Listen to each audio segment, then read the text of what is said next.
Hello everyone, welcome. Now we will study the subject radiation physics of DRT part first. तो जैसा कि radiation physics के अंदर अपना टॉपिक चल रहा था radiation hazard and protection.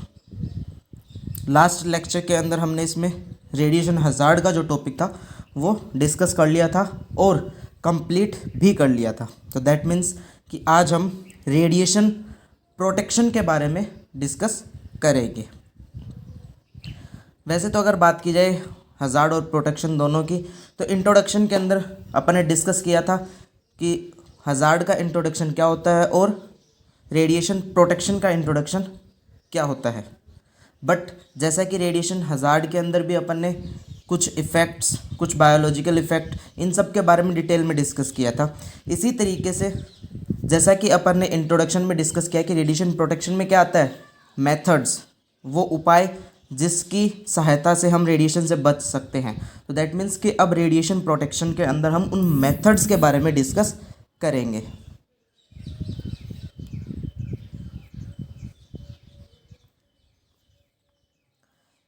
Radiation protection start करने से पहले एक बार लास्ट लेक्चर का रिवीजन कर लेते हैं। तो अगर लास्ट लेक्चर का रिवीजन किया जाए तो रेडिएशन हजार्ड के बारे में डिस्कस किया था और उसमें भी बायोलॉजिकल इफेक्ट के क्लासिफिकेशन के बारे में। क्लासिफिकेशन की अगर बात की जाए तो दो प्रकार के इफेक्ट थे, एक स्टोकास्टिक और एक डिटर्मिनिस्टिक। स्टोकास्टिक दैट मीन्स जो कि लेट इफेक्ट भी कहा जाता है जिसे, और डिटर्मिनिस्टिक जिसे अर्ली इफेक्ट भी कहा जाता है। स्टोकास्टिक जो कि रेडिएशन लगने के कुछ समय बाद दिखाई देता है, और डिटर्मिनिस्टिक इफेक्ट जो कि तुरंत एज सुना है जल्दी से जल्दी इफेक्ट जो आपको दिखाई देते हैं वो डिटर्मिनिस्टिक में आते हैं। डिटर्मिनिस्टिक डिटरमाइन होते हैं, श्योर होते हैं, कंफर्म होते हैं। स्टोकास्टिक प्रोबेबिलिटी होती है, चांस होता है यहाँ पे डिजीज़ के होने का। तो दैट मीन्स कि अब अपन जो रेडिएशन प्रोटेक्शन के यहाँ पे डेफिनेशन के बारे में डिस्कस करने वाले हैं वो अपन, जैसा कि इंट्रोडक्शन में अपन ने डिस्कस किया कि मैथड्स जिनकी सहायता से रेडिएशन से बचा जाए, बट अब अपन यहाँ पे उस थ्योरी के अकॉर्डिंग डिस्कस नहीं करेंगे। एक नई थ्योरी लेके आएंगे अपन यहाँ पे, और वो नई थ्योरी क्या है उसके बारे में भी डिस्कस करेंगे। इसी के साथ साथ अपन ने स्टोकास्टिक इफेक्ट के अंदर तीन प्रकार के इफेक्ट और डिस्कस किए थे, सोमेटिक, जेनेटिक और फिटल। सोमेटिक जिसको रेडिएशन लगी उसी के अंदर अगर डिजीज़ कंडीशन होती है। जेनेटिक एक जीन से दूसरे जीन में ट्रांसफ़र होना, और अगर फीटस को लग जाती है रेडिएशन तो वहाँ पर जो इफेक्ट देखने को मिलता है उसे फीटल इफेक्ट कहा जाता है।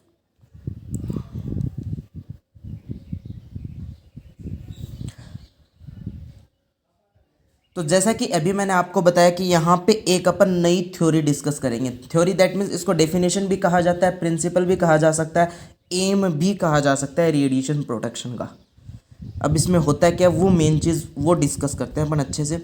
The aim of radiation protection, radiation protection का एम क्या है, लक्ष्य, गोल की बात की जा रही है यहाँ पे, या फिर इसके सिद्धांत क्या है, या फिर इनकी सहायता से अपन क्या कर सकते हैं।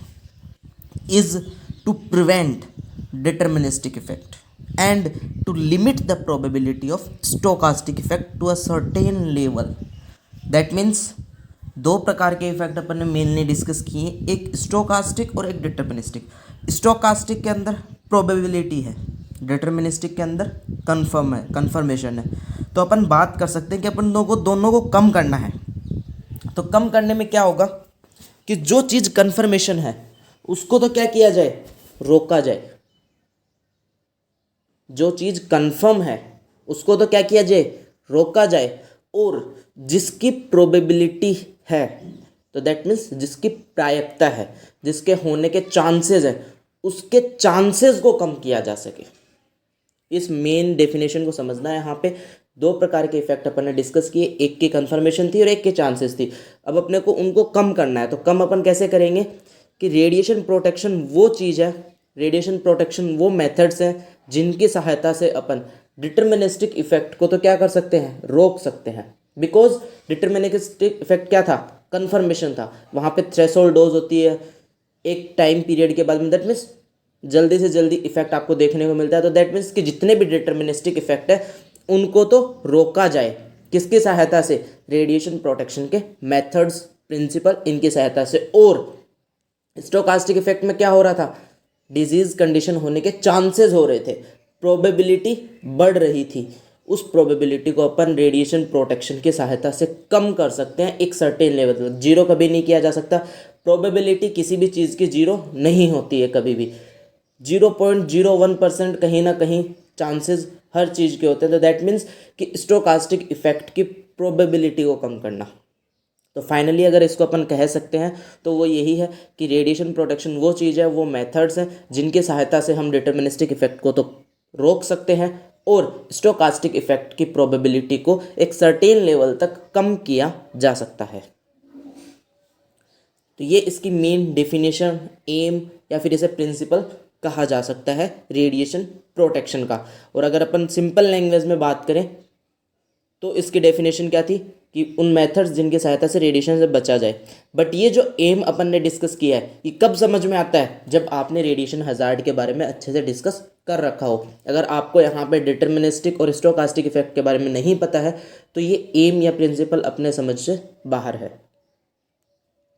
अब जैसा कि अभी अपन ने बात किया कि यहाँ पे अपन मेथड्स के बारे में डिस्कस करेंगे, मेथड्स के बारे में डिस्कस करेंगे तो यहाँ पे प्रिंसिपल्स आते हैं, हम सिद्धांत। सबसे पहला जो प्रिंसिपल आता है उसे कहा जाता है ALARA principle, ALARA, ALARA principle. ALARA की फुल फॉर्म क्या है? As low as reasonably achievable. That means कम से कम, रीजनेबल, दैट मीन्स रीजनेबल का मतलब अगर आपको एक एग्जांपल लेके समझाऊं मैं, फॉर एग्जांपल कहीं पे भी आप शॉपिंग करने जाते हो तो जो मार्केट के अंदर किसी भी प्रोडक्ट की जो प्राइस होती है तो वहाँ पे एक चीज़ वर्ड यूज़ किया जाता है रीजनेबल प्राइस।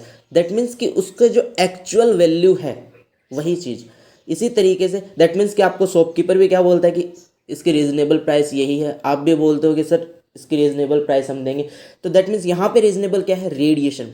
किसी भी डिजीज़ का अगर आप ट्रीटमेंट कर रहे हो या फिर कोई भी एक्सरे या फिर रेडिएशन की सहायता से आप कोई भी डायग्नोसिस कर रहे हो तो दैट मीन्स कि वहाँ पे आप जो डोज दे रहे हो वो रीजनेबल होनी चाहिए, ना तो ज़्यादा और ना कम।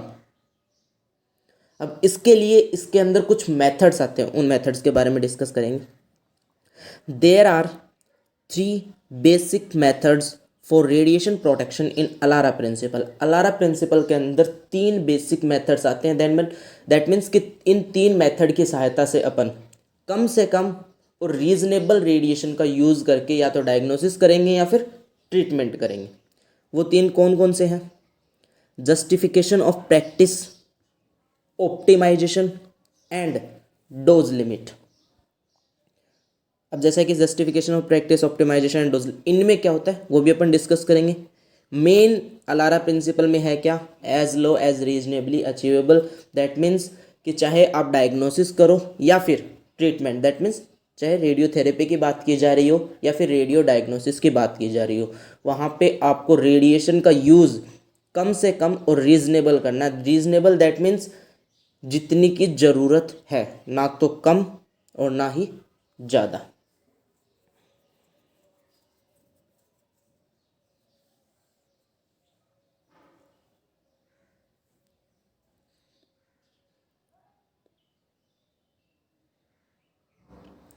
Now we will discuss about the justification of practice. तो जैसा कि अगर अपन बात करें जस्टिफिकेशन की, ऑप्टिमाइजेशन की, इन दोनों की, डोज लिमिट तो नॉर्मल है, ईजी है, समझ में आ जाएगा आसानी से।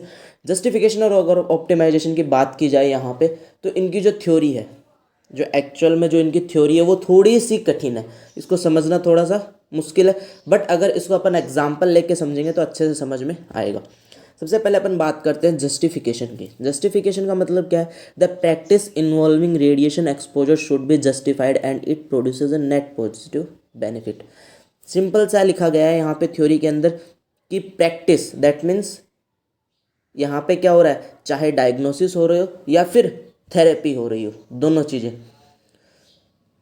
प्रैक्टिस का मतलब यहाँ पे या तो डायग्नोसिस हो रहा है या फिर थेरेपी हो रही है, दोनों चीज़ में से जो भी हो रहा है उसके लिए जो भी आप रेडिएशन का एक्सपोजर कर रहे हो वो जस्टिफाइड होना चाहिए and it produces a net positive benefit. और अगर अपन बात करें कि ऑब्वियस सी बात है रेडिएशन नुकसान दे रही है, बट अगर टोटल निकाला जाए तो दैट मीन्स कि वो रेडिएशन अपने लिए वहाँ पे फ़ायदेमंद होनी चाहिए। इसका एग्जाम्पल अपन लेके चलते हैं। फॉर एग्जाम्पल किसी भी पर्सन को कोल्ड हो जाता है, ठीक है, जुकाम हो जाती है, अपने फ्रेंड के पास गया और उसने क्या किया, वहाँ पे विदाउट डॉक्टर के प्रिस्क्रिप्शन से चेस्ट एक्सरे करा लिया नॉर्मल स्क्रीनिंग के लिए। तो वहाँ पे हुआ क्या, फालतू के अंदर आपने रेडिएशन का एक्सपोजर लिया जो कि ज़रूरी नहीं था, बिकॉज आपको एक अच्छे डॉक्टर ने ना तो कंसल्ट किया है और ना प्रिस्क्राइब किया है।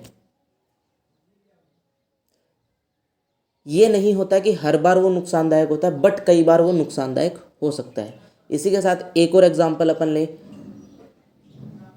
फॉर एग्जांपल किसी भी पर्सन का एक्सीडेंट हो गया, तो एक्सीडेंट के वक्त उसका हाथ या पैर कहीं से भी कोई भी बोन फ्रैक्चर हो चुकी है।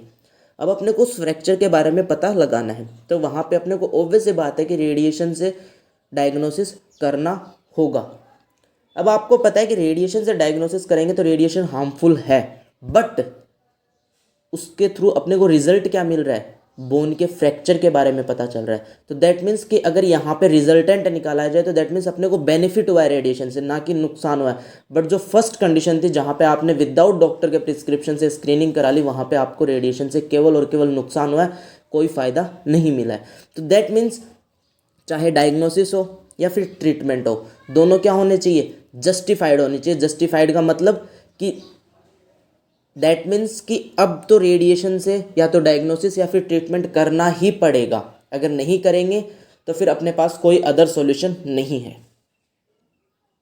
सिंपल सी बात है कि जब तक आपके पास कोई भी डायग्नोसिस आप कर रहे हो या फिर कोई भी ट्रीटमेंट कर रहे हो, अगर दूसरे किसी मेथड से हो सकता है जो कि हार्मफुल नहीं है, तब तक उनको उन्हीं से करना चाहिए।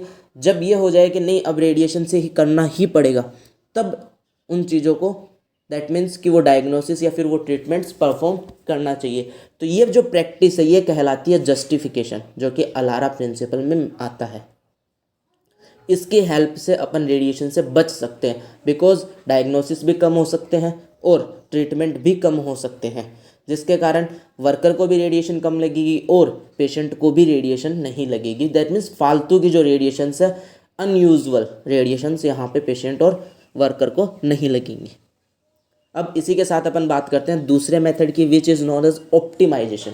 ऑप्टिमाइजेशन की बात करते हैं। तो जैसा कि अभी जस्टिफाई के अंदर अपन डिस्कस किया कि अपने को जस्टिफाइड होना चाहिए प्रोसीजर। जैसा कि एक चीज़ और बता देता हूँ आपको जस्टिफाइड के अंदर। जस्टिफाइड में ये है कि आपको पता चल गया है कि रेडिएशन से आपको डायग्नोसिस करना ही पड़ेगा, बट उसमें भी क्या है, जब जो चीज़ें नॉर्मल एक्सरे से हो सकती हैं तो वो नॉर्मल एक्सरे से की जाए, ना कि स्टार्टिंग में ही सीटी कर ली जाए, बिकॉज वी नो कि सीटी है वो हार्मफुल है ज़्यादा। तो दैट मीन्स कि जिस चीज़ की ज़रूरत है केवल उतना ही। अब अपन बात करते हैं ऑप्टिमाइजेशन की। ऑप्टिमाइजेशन के अंदर क्या है, the every effort should be taken, मतलब हर एक प्रयास अपने को करना है to reduce the patient dose, patient की डोज को कम से कम करने का, एज लो एज, जितनी कम से कम हो सकती है उतनी पेशेंट की डोज को अपन कम करेंगे। कंसिडरिंग क्या क्या कंसिडर करना है अपने को, clinical, economical and social factors को कंसिडर करते हुए पेशेंट की जो डोज है वो कम से कम रखनी है। That means first method justified, जब पेशेंट जस्टिफाइड होके आपके पास में डायग्नोसिस या फिर ट्रीटमेंट में आ चुका है, तो अब आपको रखना है डोज का ध्यान। डोज के अंदर क्या करना है, ऑप्टिमम ऑप्टिमम डोज प्रोवाइड करनी है पेशेंट को। कोई भी आप एक्सरे कर रहे हो डायग्नोसिस के अंदर, ना तो ज़्यादा होनी चाहिए डोज और ना ही कम होनी चाहिए, जो कि अपन रीजनेबल बोल रहे थे वर्ड, वो यहीं से अटैच है ऑप्टिमाइजेशन। दैट मीन्स ना कि ज़्यादा और ना कि कम।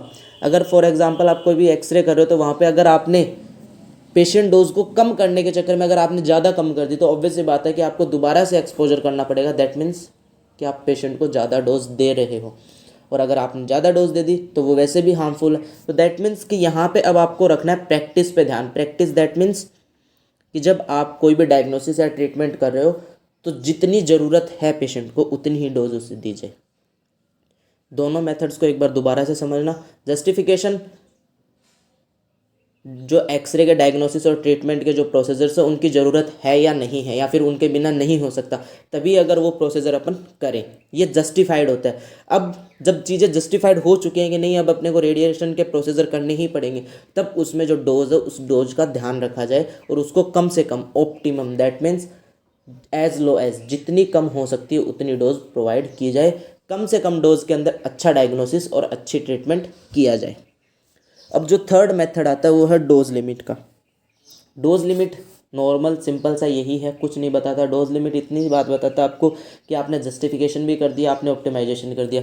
फॉर एग्जांपल एक पेशेंट आ रहा है आपके पास में जो कि एक ईयर के अंदर आपके पास में कम से कम 50 बार आ चुका है।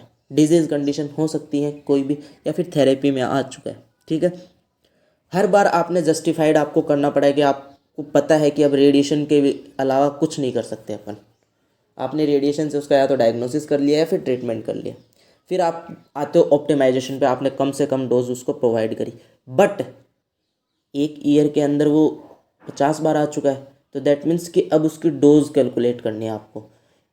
डोज कैलकुलेट क्यों करनी है? बिकॉज रेडिएशन एक हार्मफुल इलेक्ट्रोमैग्नेटिक वेव्स है, इनके हार्मफुल इफेक्ट्स हैं। तो दैट मीन्स कि रेडिएशन डिपार्टमेंट के ऊपर कुछ कमेटीज़ बनी हुई हैं। वो कमेटीज़ क्या करती हैं कि आपको डोज लिमिट बताती हैं कि पब्लिक को कितनी डोज लगनी चाहिए, वर्कर को कितनी डोज लगनी चाहिए। उस डोज लिमिट से कभी भी ज़्यादा आप डोज नहीं दे सकते, चाहे वो पेशेंट हो या फिर कोई भी वर्कर हो। ये कमेटीज़ ने डिसाइड कर रखी है। दैट मीन्स कि जब डोज लिमिट ओवर हो जाती है उस वक्त आपके जस्टिफिकेशन और ऑप्टिमाइजेशन दोनों फेल हो जाते हैं। डोज लिमिट ओवर होते आप ना तो पेशेंट को जस्टिफाइड कर सकते हो, ना उसका एक्सपोजर कर सकते हो, ना डायग्नोसिस कर सकते हो। The effective dose of the person, that means कि जो टोटल डोज है एक पर्सन की, should not exceed the limit, उसकी लिमिट से ज़्यादा नहीं होनी चाहिए। रिकमेंडेड बाय द कमीशन, जो कि एक कमीशन या फिर कमेटी ने बता रखी है। कौन सी कमेटी है? ICRP, international commission on radiation protection. Radiation protection पे एक कमेटी है जिसको ICRP कहा जाता है, इंटरनेशनल कमेटी है ये। इस कमेटी ने कुछ डोज लिमिट्स दे रखी हैं। उन डोज लिमिट्स से ज़्यादा कभी भी पेशेंट या वर्कर को डोज नहीं लगनी चाहिए, चाहे वो जस्टिफाइड हो या फिर वो ऑप्टिमम हो, ऑप्टिमाइज्ड हो। अब इनमें बॉडी पार्ट्स की बात की जाए, अगर होल बॉडी की बात की जाए तो ऑक्यूपेशनल, दैट मीन्स कि वर्कर की बात की जा रही है यहाँ पे। वर्कर को 20 मिलीसीवर्ट रेडिएशन एक ईयर में लग सकती है। पब्लिक की अगर बात की जाए 1 मिलीसीवर्ट पर ईयर की बात की जा रही है यहाँ पे। लेंस ऑफ आई की अगर अपन बात करें 150 मिलीसीवर्ट पर ईयर ऑक्यूपेशनल की है। पब्लिक की 15 मिलीसीवर्ट पर ईयर। स्किन की अगर बात की जाए ऑक्यूपेशनल की 500 मिलीसीवर्ट पर ईयर। इसी तरीके से अगर अपन पब्लिक की बात करें 50 millisievert per year. Hands and feats की अगर बात की जाए 500 मिलीसीवर्ट ऑक्यूपेशनल और 50 मिलीसीवर्ट पब्लिक। इसके बाद में अगर अपन बात करते हैं pregnant women, that means foetus, किसी भी कंडीशन के कारण अगर आपको प्रेग्नेंट वीमेन को रेडिएशन देनी है, इसका एग्जांपल देता हूँ आपको। फिटनेस को आप रेडिएशन वैसे दे तो नहीं सकते, बट कई बार कंडीशन ऐसी आ जाती है कि आपको जस्टिफाइड करना पड़ता है कि नहीं, अब रेडिएशन के अलावा कोई उपाय नहीं है। तो उस कंडीशन में अगर रेडिएशन देनी पड़ जाए किसी भी प्रेग्नेंट वीमेन या फिर फिटस को, तो अपन कितनी दे सकते हैं? वो भी किसको? केवल ऑक्यूपेशनल, पब्लिक को नहीं दे सकते। दैट मीन्स कि पब्लिक को कभी भी आप जस्टिफाइड नहीं कर पाओगे डोज के लिए, रेडिएशन के किसी भी डायग्नोसिस या ट्रीटमेंट के लिए। अब ऑक्यूपेशनल को कैसे लग सकती है ये डोज? ऑब्वियस बात है, 9 मंथ का गेस्टेशन पीरियड होता है। तो जो ऑक्यूपेशनल जो वर्कर है, कोई भी वीमेन वर्कर है रेडियोलॉजी डिपार्टमेंट के अंदर, तो वो 9 मंथ का तो लीव नहीं ले सकती। तो वहाँ पे क्या होता है, उसको वर्किंग तो करनी पड़ेगी। तो दैट मीन्स कि उस वर्किंग के दौरान उसको जो फिटस को जो डोज लग रही है उसकी लिमिट 2 मिलीसीवर्ट से ज़्यादा नहीं होनी चाहिए। यहाँ पे 2 मिलीसीवर्ट पर ईयर नहीं आएगा, यहाँ पे आएगा 2 millisievert in 9 month. That means कि टोटल 9 मंथ के अंदर उस फिटस को 2 मिलीसीवर्ट से ज़्यादा डोज नहीं लगनी चाहिए। और ये केवल किसकी लिमिट है? एक ऑक्यूपेशनल वर्कर की है, बिकॉज वो 9 मंथ के लिए लीव नहीं ले सकती है। पब्लिक के लिए अगर बात आती है तो पब्लिक के फिटस को कभी भी अपन जस्टिफाई नहीं करेंगे किसी भी रेडिएशन डायग्नोसिस प्रोसेस या फिर कोई भी रेडियोथेरेपी ट्रीटमेंट के लिए। तो यहाँ पे अपना जो फर्स्ट प्रिंसिपल था, अलारा प्रिंसिपल, वो कंप्लीट होता है। As low as reasonably achievable 3 method आते हैं, जस्टिफिकेशन, ऑप्टिमाइजेशन और डोज लिमिट। एक बार दोबारा से डिस्कस कर लेते हैं। जस्टिफिकेशन, दैट मीन्स कि जो भी आप डायग्नोसिस प्रोसेस कर रहे हो या फिर ट्रीटमेंट कर रहे हो वो जस्टिफाइड होना चाहिए। जस्टिफाइड का मतलब मैंने आपको एग्जांपल देके समझा दिया है। सिंपल सी बात है कि उस चीज़ की नीड है, ज़रूरत है। फिर ऑप्टिमाइजेशन, दैट मीन्स कि पहले वो प्रोसेस जब जस्टिफाइड हो चुकी है तो अब आप वहाँ पे केवल ऑप्टिमम डोज पेशेंट को प्रोवाइड करें। ना तो कम पेशेंट को डोज लगनी चाहिए ना ज़्यादा लगनी चाहिए। कम लगेगी, एक्सपोजर दोबारा करना पड़ेगा, ट्रीटमेंट दोबारा करना पड़ेगा, तो दैट मीन्स वहाँ पे पेशेंट को डोज ज़्यादा ही लग रही है, और ज़्यादा डोज वैसे नहीं लगनी चाहिए। इसके अलावा अपन बात करते हैं यहाँ पे डोज लिमिट की, तो वो कुछ लिमिट्स हैं जो कि ICRP ने डिसाइड कर रखी हैं, उनका अपने को ध्यान रखना है। इसके अलावा अब अपन बात करते हैं नेक्स्ट प्रिंसिपल की, जिसे कार्डिनल प्रिंसिपल कहा जाता है। जिस तरीके से अलारा प्रिंसिपल में 3 मेथड थे, उसी तरीके से कार्डिनल प्रिंसिपल के अंदर भी 3 मेथड आते हैं, टाइम, डिस्टेंस और शील्डिंग। तो इन तीनों मेथड्स के बारे में अपन नेक्स्ट लेक्चर में थ्योरेटिकली डिस्कस करेंगे, बट एक बार अगर ओरली यहाँ पे डिस्कस करें तो वो यही है। टाइम का मतलब कि रेडिएशन डिपार्टमेंट में कम से कम टाइम बिताया जाए। टाइम बिताने का मतलब ये है, कोई भी डायग्नोसिस प्रोसेस कर रहे हो या फिर कोई भी थेरेपी कर रहे हो, तो उसका जो टाइम है वो कम से कम किया जाए।